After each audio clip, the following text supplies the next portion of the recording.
What we're going to be looking at in this session is what are life skills? Why are they important? And how do we go about it? And I think the first point is that life skills with children takes place in many different contexts.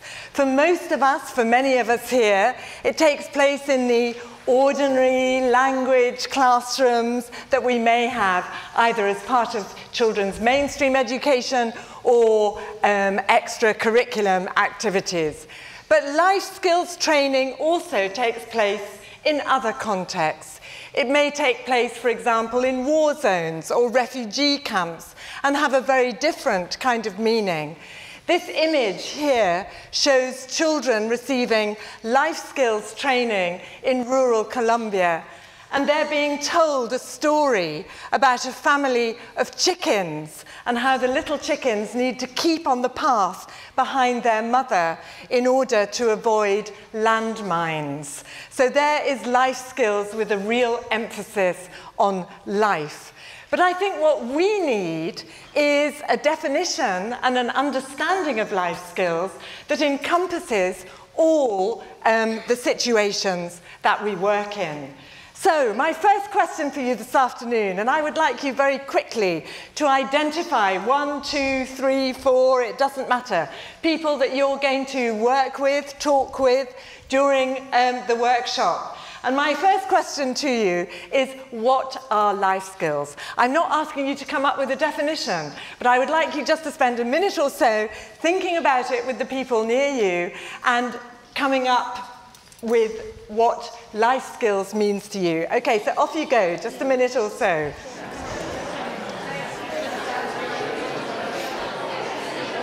So I know you haven't had very long, but there was a great buzz of chatter there. So what are life skills? Would anybody with a nice loud voice like to contribute any ideas you had? It may be just a word or a phrase or a sentence, anything that came to your mind about life skills. Anyone? Yes?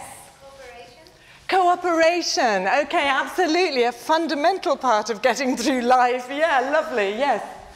I think that is about building relations. Wonderful. Okay. Any other things? Communication. Fantastic. Effective. Effective. Lovely. More things. Respect. Yes. Decision making. What a fantastic lot of answers, because actually already you are beginning to encompass what life skills is about. And I would like to just show you here a little definition of life skills, but of course, being the teacher I am, I've made it into a little gap fill activity. So could you work with the person next to you, and you're the super advanced class, you're not going to have long, to fill those gaps.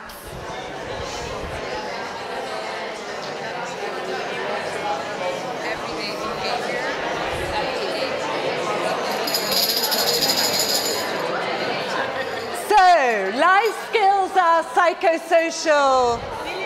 Shout out the answer. Psychosocial.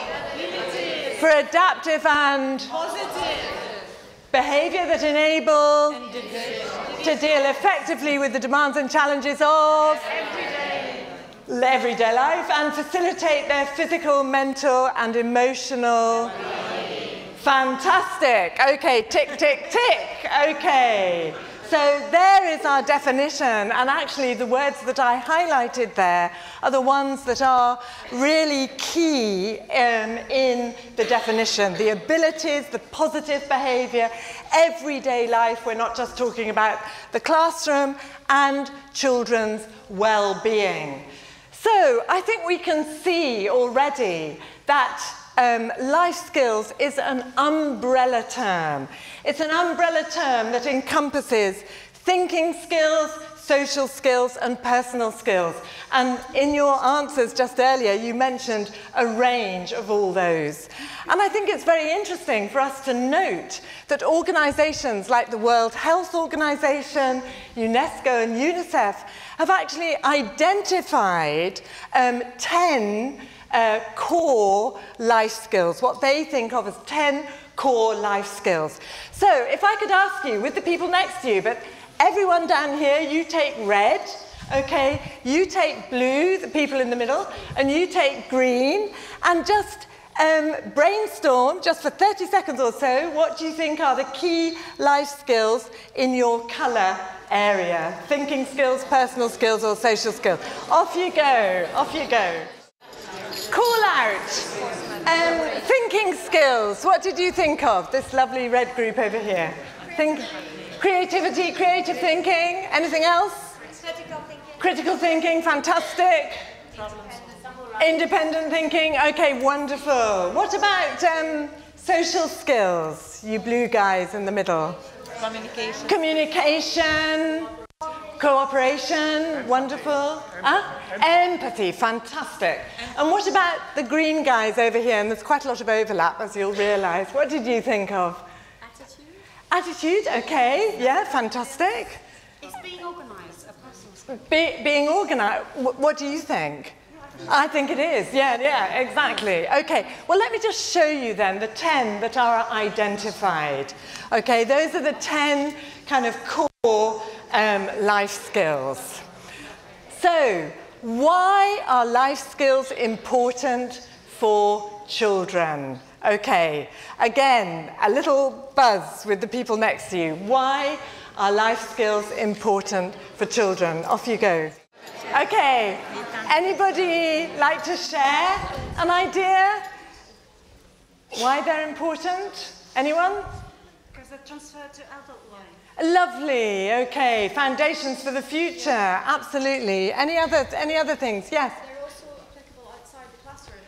Wonderful, exactly. Okay, so it's the whole child, that's fantastic. For them to work. Absolutely, for them to work forward to the future, fantastic. Any other things? Like to have stability and well-being, like their well-being. Lovely, fantastic, their well-being. They're essential for them to be able to learn in a classroom as well. Absolutely. Okay, so multiple reasons, which I've just, as an umbrella, just got 3 up here. The first one is to do with pressure in their everyday world. I think that our children are under increasing pressure in today's world, in the kind of exam-driven culture that many of us live in, the employment precariousness that many experience, and therefore parents are worried about them. The kind of pressure from peers, particularly when they start to get pre-adolescent and adolescent. There is a lot of pressure. Children feel a pressure. You know, I read the other day, even 6-year-olds feel a pressure about their body image in the UK. Can you imagine that? So there is a lot of pressure. The next thing, there are changes in the school curriculum. They're perhaps not coming fast enough for many of us, but actually we know that these days knowledge is a Google click away very often, and what increasingly we need are those soft skills and competencies that we just looked at in the definition of life skills. And the third thing there, that, as our colleague said here, they're laying the foundation for the future. But, as also was said here, they are for now.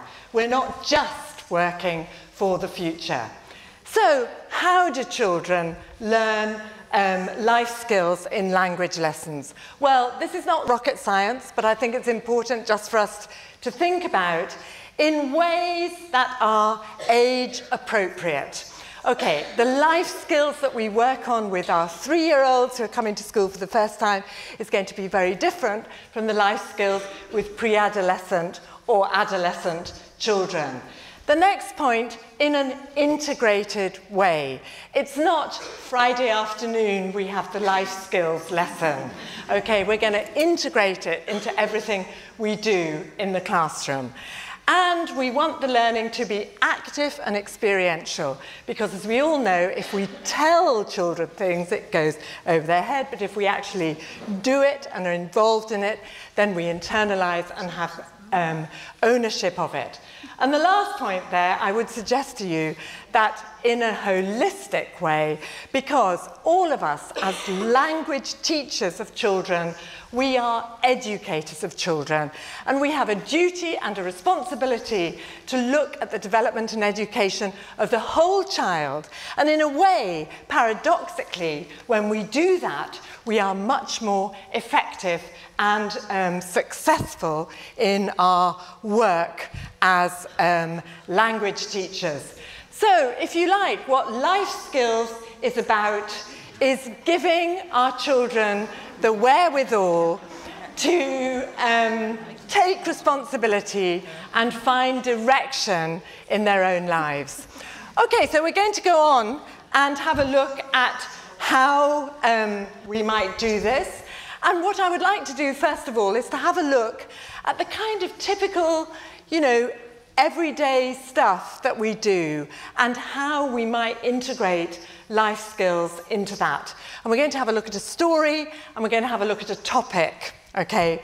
And what I would then like to do with you is to share a model for teaching life skills, which I have, which is not my model, but is one which is not developed for children, but which I've found very useful and adapt and use in my own teaching, teacher education, writing, and so on.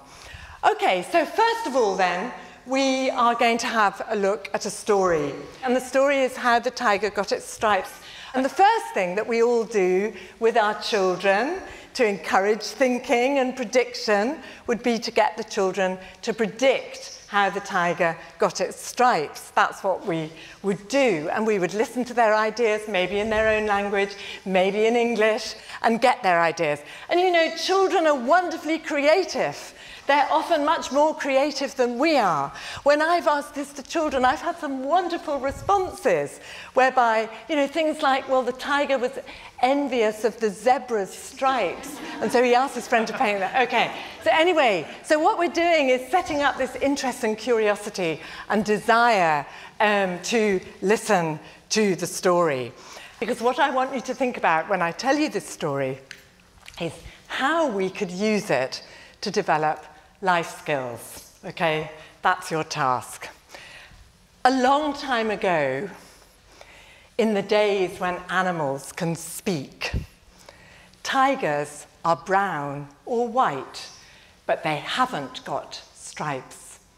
Then one day, something happens to change this forever. A tiger walks to the edge of the forest. A man is eating his lunch by a rice field. An enormous buffalo is eating grass nearby. The tiger creeps up to the butterfly, the buffalo, says, "Please don't be scared. I'm not hungry. I'm curious. You're bigger and stronger than the man. Why do you work for him?" "The man is more intelligent than I am." "What is intelligence? Where does he get it from?" "I don't know. Why don't you ask him?" The tiger leaps over to the man. The man stands up. He's terrified. The tiger says, "What is intelligence? Where do you get it from?" Intelligence is very precious. I don't want to share it with you." "Are you sure? I think I'm hungry." The man is very worried. He thinks very quickly. I remember now. My intelligence is at home. Please wait here, and I can get it. Don't come with me, because the people in my village are scared of tigers." "All right, but make sure you come back. I may be hungrier tomorrow. Oh dear, I don't want to leave my buffalo with a hungry tiger. Please, can I tie you to this banana tree? The tiger wants the man's intelligence so much that he says yes.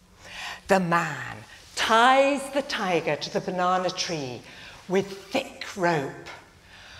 Ha ha, I'm safe now, thinks the man. Ha ha, with the man's intelligence, I can rule the jungle. Later, the man comes back with a lot of straw. Look, I keep my promises. Here is my intelligence. Is this intelligence? Are you sure? The man lays the straw around the tiger and sets it on fire. The tiger leaps up away from the rope. This isn't intelligence, this is cruelty. Roar! The tiger runs to the river and cools his water in the fur. Ah, that's better. But look at my fur. I've got black stripes from the rope and orange stripes from the fire. And this is the story of how the tiger got its stripes. And it's also the reason why tigers never, ever trust people. Okay, so that's the end of the story. What I would like you to do with your buddies, okay, is to actually think about the life skills we could use the story to develop. And I just will make the point, this session is focusing on life skills, but of course what we might do is go back to the story, read it again, do all the kind of comprehension question things we do, okay, work on vocabulary, listen to it, you know, all of that. But for now, we are focusing on life skills. So if you would look at some of those life skills up there and talk to the person with you how you could develop them. Off you go through that story. Any ideas? Any things you would like to say? Yes? For example, set up a situation where you would say, so what would have happened if the man left the buffalo with a tiger? Okay, lovely. Okay, so really getting that kind of hypothesizing and prediction, a kind of alternative version of the story. Fantastic. Yes? I'm not sure if that was under self-awareness, but that would make this child to think about what if they were in the place of the tiger. Absolutely. Are they going to be aware of that man deceiving them or not? Exactly. Okay, fine. That would be fine. So what if they were in that position? What would they do? And that might be problem solving. In fact, you might stop the story where you say the man is worried, he thinks quickly. What can he do? And get the children to think about that. So lovely. And also that self-awareness is also linked with empathy, doesn't it? They feel sorry for the tiger, the man at the beginning of the story. Other ideas? Yes?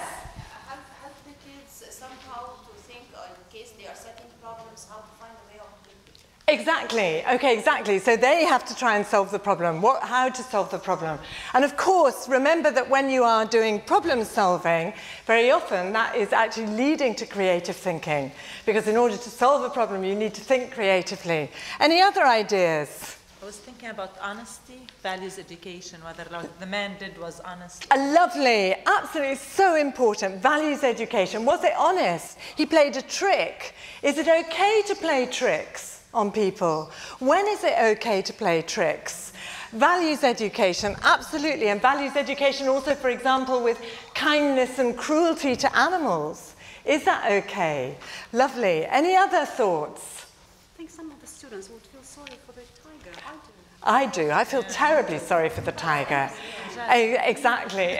Very, very sorry for the tiger, which is why, if you notice further back, you know, that kind of the artwork, the illustrations is done because this is a kind of, you know, it's a myth, it's a legend, it's a traditional story.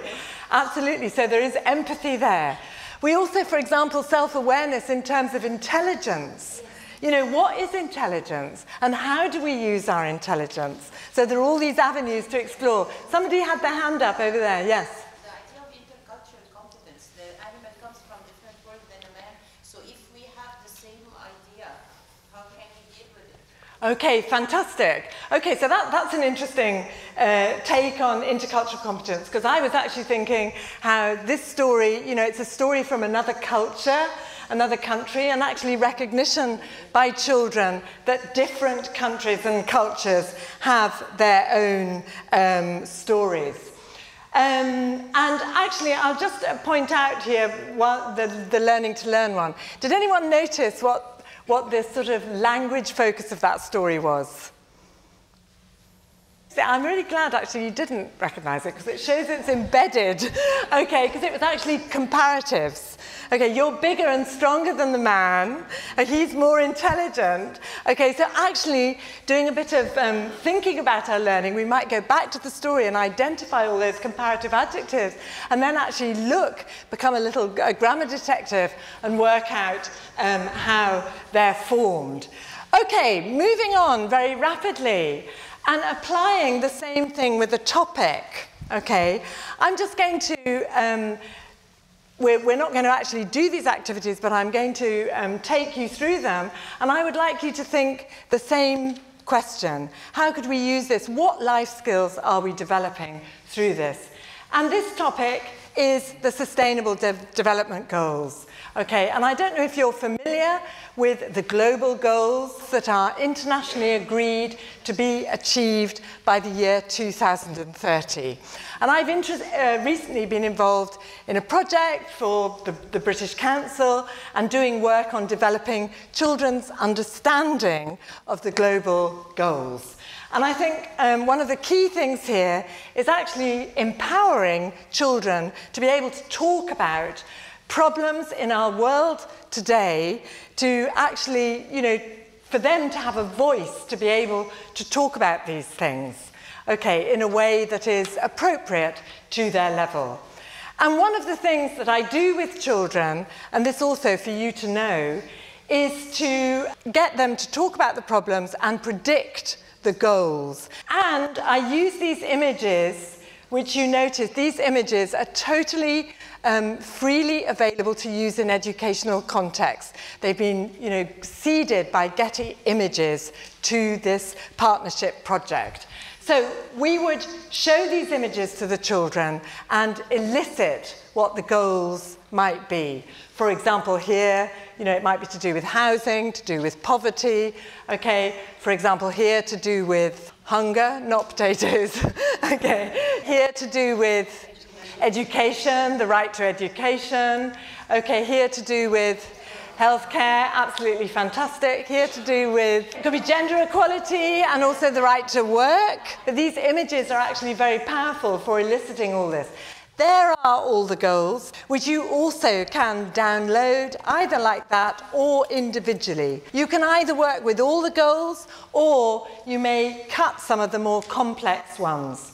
And okay, this is just an example with 5 of them, because these goals are very complex, and in order for our children to understand them at a kind of A2 plus level, okay, we need to be able to explain the aims of those goals in language that children can understand.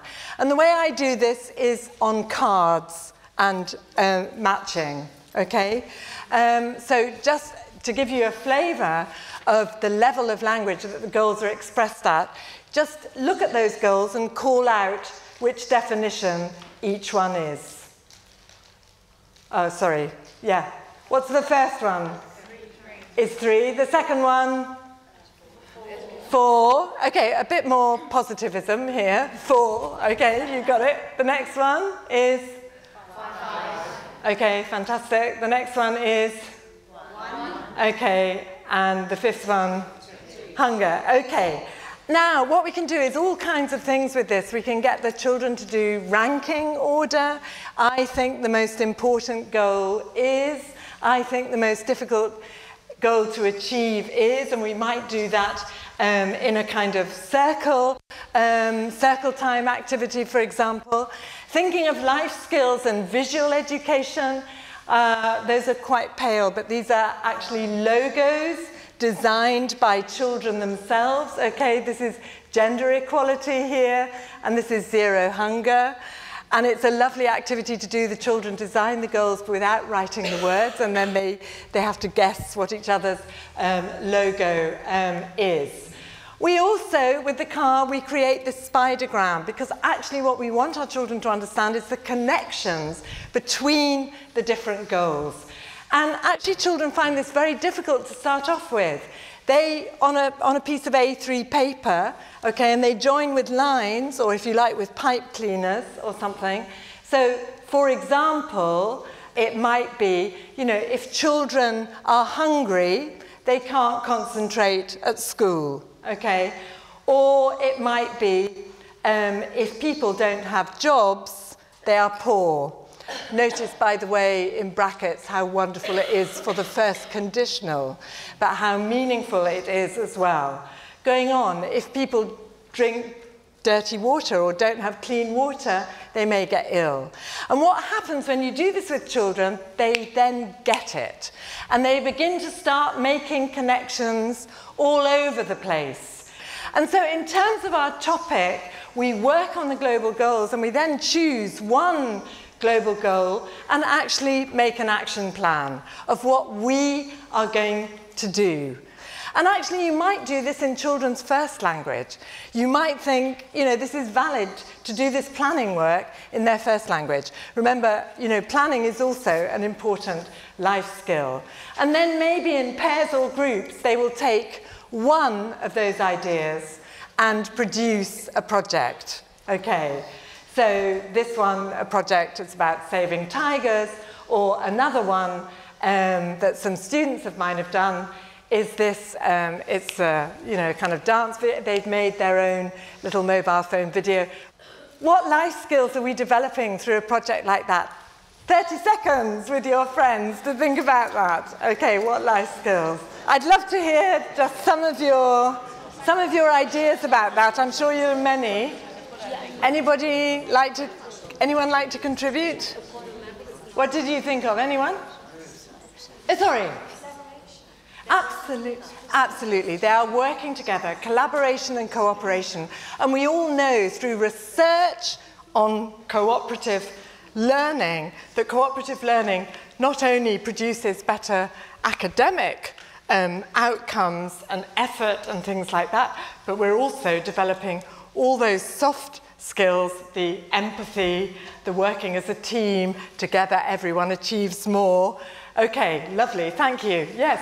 They can share and then solve that problem, any problem they have. Okay, fantastic. So it leads to conflict resolution. Lovely, yes? Sorry, critical thinking. Absolutely critical thinking. I mean, that activity where they're making connections between the goals, they are really thinking about those goals and beginning to think about them critically. That's lovely. Anything else anyone thought of? I'm sorry?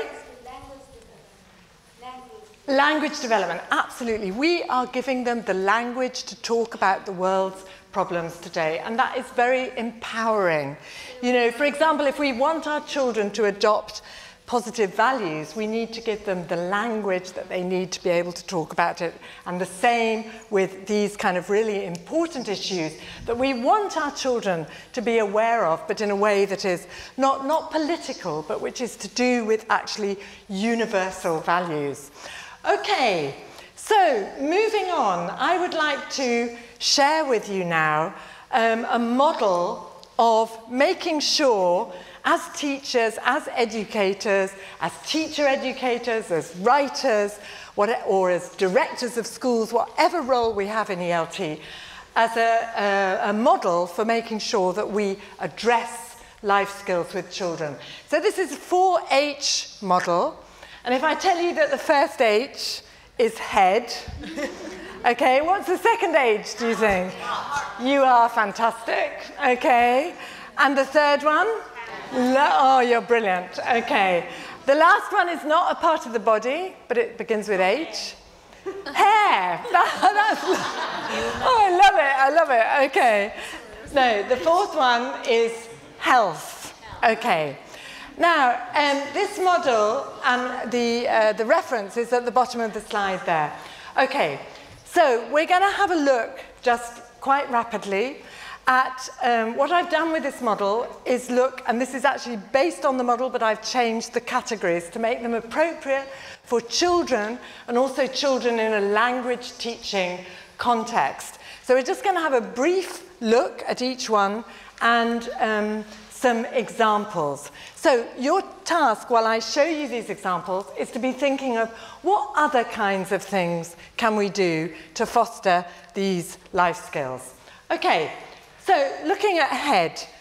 And head, I think, and this is not rocket science, but we can think about cognition and we can think about metacognition.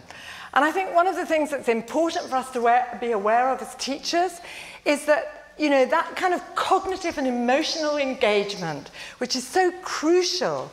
Doesn't matter who we're teaching, those things are crucial.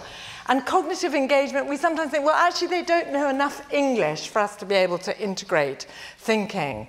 But take a little text like this, a little puzzle, okay, where we're looking at ordinal numbers and prepositions, okay?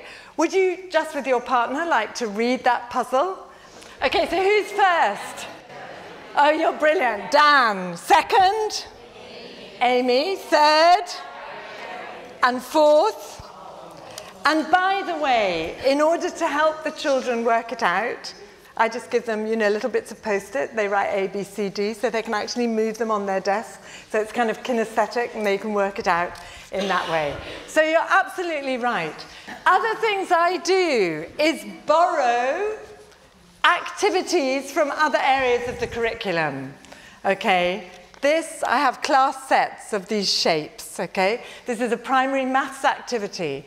And I adapt it to be a communicative language game. And we're in groups with different coloured cards, different coloured shapes. We learn the name of some of the shapes or all of them if we're doing advanced shapes. And we take turns. Let's put the blue one here. Let's put the orange one here. And the idea is to work collaboratively and make 5 squares. And this, if you do want to use this activity in your class, get ready with your mobile phones, because I'm going to show you the solution now. Otherwise, you'd never be able to do it. Okay. But this is, so actually what we're doing, it's cooperation, it's language, it's maths, visual, spatial, and so on. Okay, in terms of metacognition, which is a very complex concept in a way, but which is the whole area of thinking about our thinking, of stepping back and being self-aware, being aware of those processes. And there are many, many things that we can do, of course, but just a couple of very quick examples. Something that I like to use a lot is a KWL chart, although actually I like to add an H. So, for example, we're doing a topic. We write 3 things that I already know about rainforests, for example. It rains a lot, trees are tall, whatever you want. Okay, what I want to know in the middle column, and the H can either come here or at the end. What I've learnt at the end of the topic, and how I learnt it. Okay.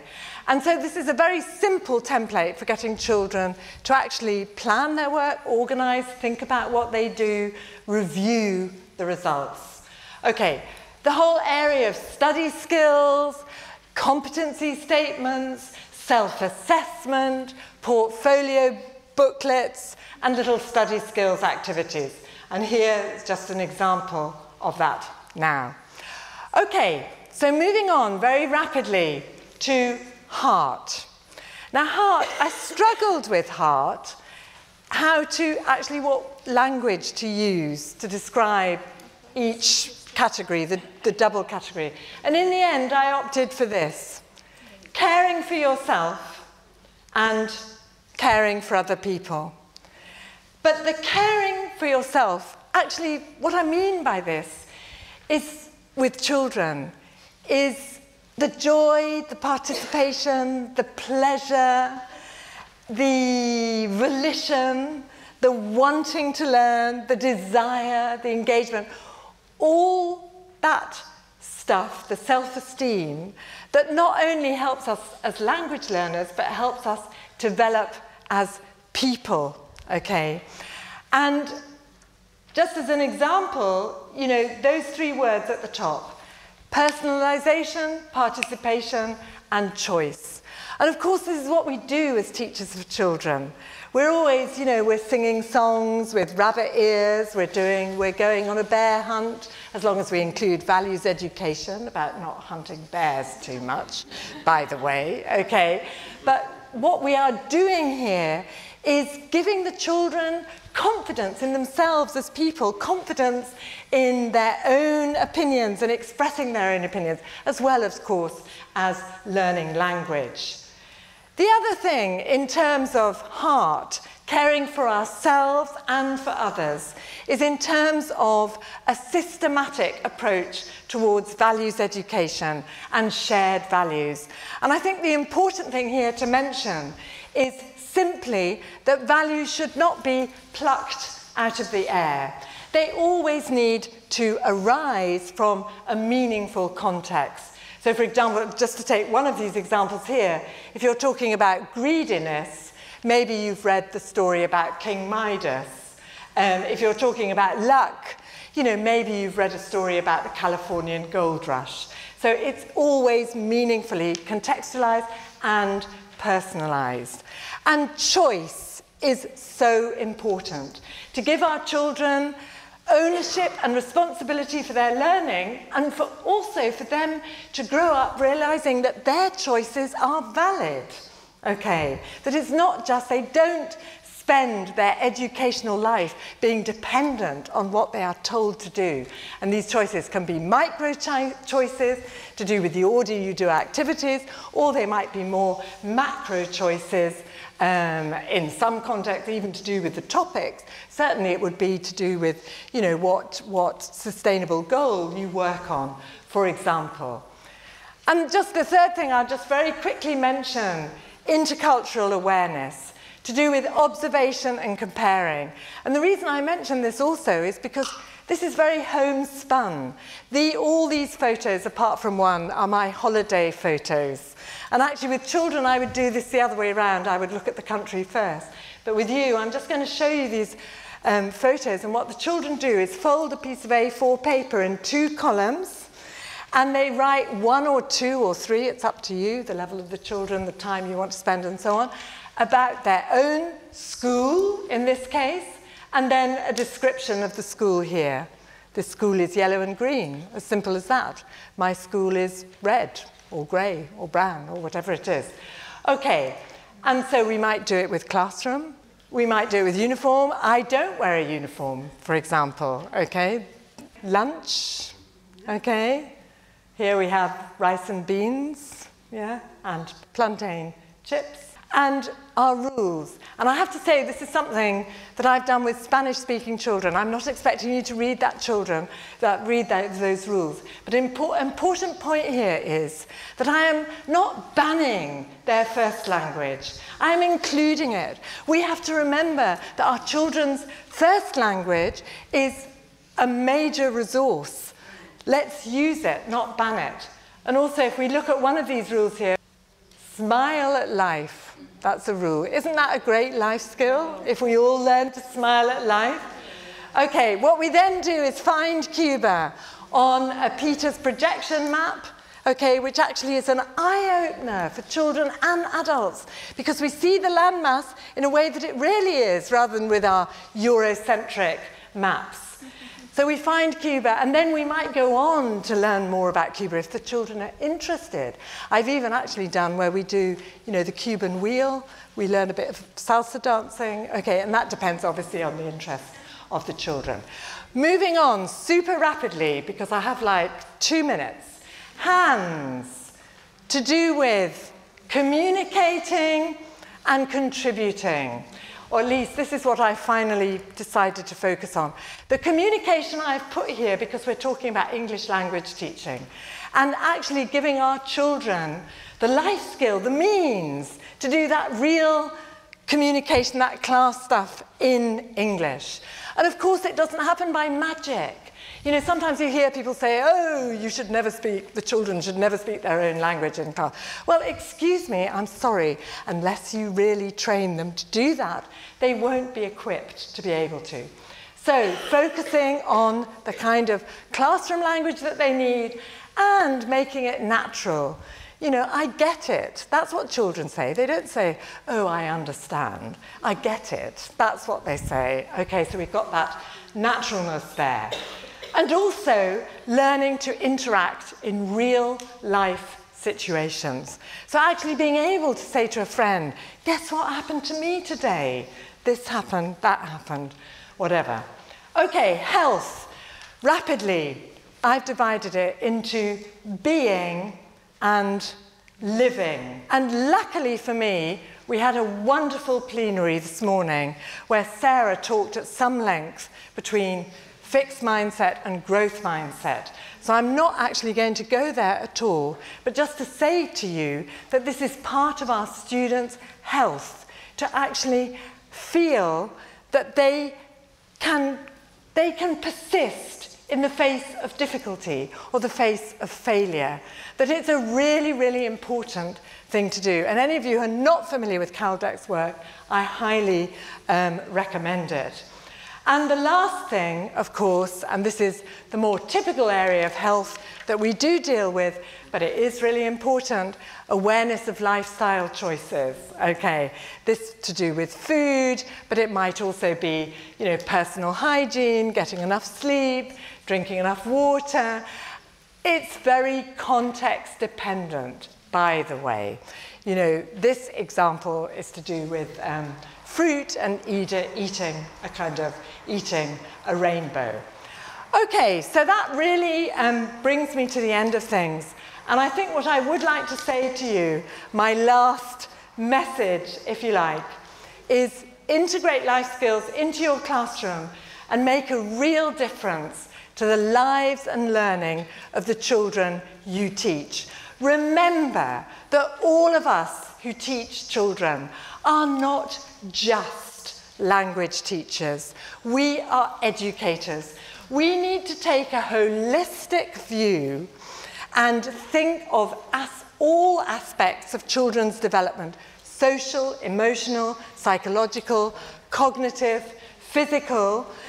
And I would say to you, the paradox is that when we do that, we actually are much better at achieving our role as language teachers, and B, when we get our children talking about things like the global goals and values, we are also contributing to their development as people as well.